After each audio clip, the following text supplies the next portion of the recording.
Hello there YouTube. Today you're looking at a pair of Goodmans G-magnum K2 multi-loudspeaker system. That is exactly what it says on the back, so that is exactly what we shall call them.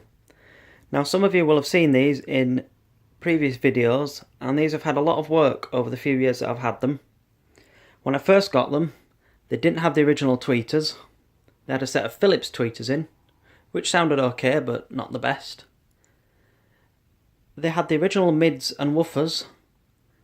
The woofers were originally held in with bolts. The bolts came in from the rear of the speaker, from the inside of the cabinet, and you put nuts over the top to hold them onto the frame.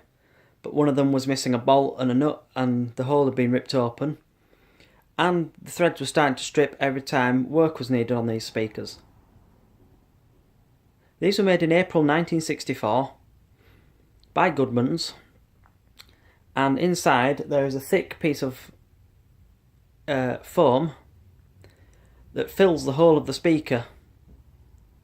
A bit like something you'd fill a mattress or maybe a chair with. There is a brace from the top right to the bottom left corner, and this is a 3" by 2" sort of beam, a reinforcing beam. The mid-rangers have no holes in the back of the basket, they're a completely sealed design. I can actually show you one. If I can get the magnet off of. These are the original mid-range speakers, and as you can see, there are no holes in the basket. It's a completely sealed design. So it means that the bass speaker cannot drown out the mid-range. And as you can see, this has got a foam gasket on that I've put on. This is just draft excluder. And you can see it's been well and truly sandwiched to the cabinet. And if you look at this speaker compared to this one, you'll see that the basket on this is painted black. And this is the original from this channel, but this one has a damaged voice cord. This sounds very scratchy. So I've had to buy a pair of these, so I've got another spare. These cost about £90 a pair because they're very hard to get hold of. So at some point I will paint that basket black. Now I have the original tweeters. They're hard to get hold of, so they're about £90 a pair. So they now have the original tweeters in.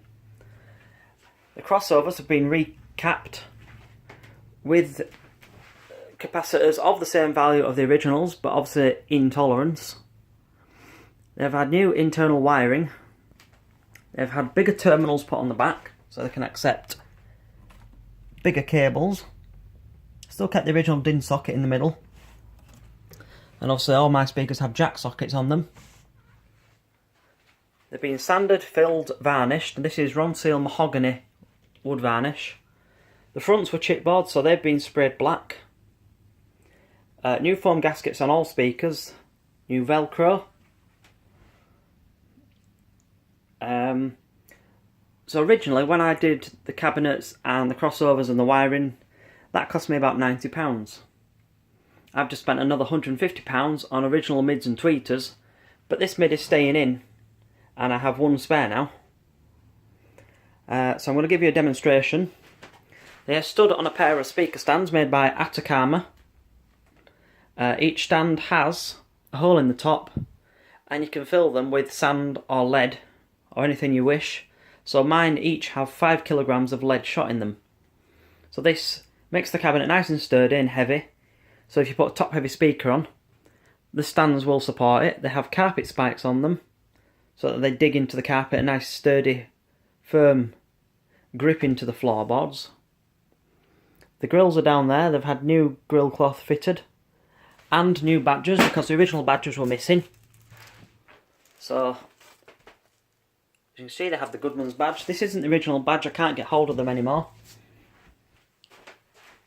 And yes, you will see a cable here. It isn't as thick as it looks. It's actually very thin. This is just like a polythene sheath that's on the cable. You can see the cable in there. It's actually only very small. It's 1.5mm cable. Speaker cable, specialist speaker cable, but quite cheap. Got a hold of it cheap. And some silver plated connectors there, which make a nice sturdy connection. These you can actually unscrew and put a cable through the hole, but they're quite a big hole. In fact, you can actually see the cable there. You can see there's a plastic sort of sheath through the middle of them. It's quite a nice speaker cable actually. Running on this Pioneer SA8100 amplifier, which puts out 40 watts per channel, has 4 channels. Today I've got full bass and full treble. There's the treble and there's the bass. About 1/4 volume. None of these controls are on. The low filter I think only applies to the disc input. It has a protection circuit for protecting the amplifier, so it cuts off if you go into low ohmage or getting very warm. As you can see, there's a 8 kHz high filter that's switched off. The muting that's switched off. Balance is central. No loudness, and as I said, it's just over 1/4 volume. We're running this Sony CD DVD player, and when you read the spec, it has a 12-bit DAC, and that is also a playback DAC for CDs. It's not just video as it says. It does actually upscale the CD. Playing a nice harpist called Catherine Finch. The first track I'm going to play is an introduction. It's only a couple of seconds long. It's a vocal introduction of her introducing track 4.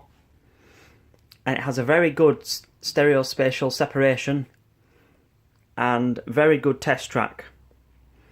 And I'm sure you'll be pleasantly surprised at how good a 50-year-old pair of speakers can actually sound. And as you can see, obviously you can see a bit of filler there. These came from my middle school, my secondary school, so years 5 to 8. And these were going to get thrown in the skip if I didn't get them. It took me 4 years to get hold of these because I sent an email to the school head teacher asking if I could have these if they ever got rid of them. And eventually she got hold of the email, or it got forwarded to her. And she said, yes, come and pick them up, they're about to go in the skip. These are in the music room. And I can remember they never had the original tweeters. And it took me ages to find out what they looked like because I had to use Google Images for that one. And I think they're called a DM3 or a DM4 made by Goodmans. And the size of the magnet on the back of here is actually the size of the dust cap. It's a good 5-6 inches. And it's probably 1.5 inches to maybe 2-inch voice coil. It's quite a big voice coil on these. And there are 2 magnets. There's a magnet on the back and there's a ring magnet around the side as well. A plastic treated woofer, 12-inch, with a nice rubber, strong rubber surround. Very free-running speakers.